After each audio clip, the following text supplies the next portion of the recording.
একজন ব্যবসায়ী এই অগ্নিকাণ্ডের ফলে তিনি মোহাম্মদ আলী নিহত হয়েছেন। শুনতে পেরেছে তিনি জামাত ইসলামের একজন কর্মী এবং একজন ব্যবসায়ী, তার বাড়ি সাতকানিয়া।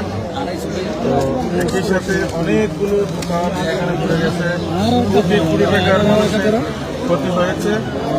আমরা এই যে অগ্নিকাণ্ড এবং বিশাল যে ক্ষয়ক্ষতি হয়েছে, যারা ক্ষতিগ্রস্ত হয়েছেন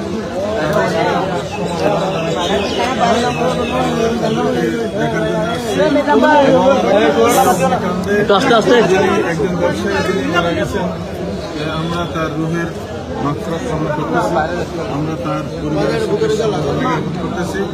ইনশাআল্লাহ আমরা পরিদর্শন করেছি। আমরা সরকারের কাছে আহ্বান জানাবো, সরকার যেন ক্ষতিগ্রস্ত যারা ব্যবসায়ী এবং যে পরিবারের একজন ব্যবসায়ী নিহত হয়েছেন, অগ্নিকাণ্ডে মারা গেছেন, ওনার ব্যাপারে যেন দেখে এই ক্ষয়ক্ষতির বিষয়ে যেন সরকার উদ্যোগ গ্রহণ করে তাদেরকে পুনর্বাসনের জন্য।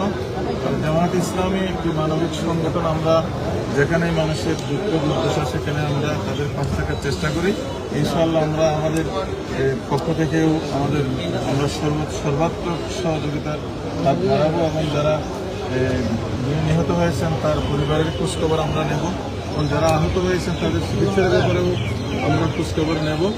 আমরা মহান আল্লাহ তাআলার কাছে দোয়া করি আসলে এই যে দুর্ঘটনা এগুলো হওয়ার পরে আসলে আল্লাহর সাহায্য ছাড়া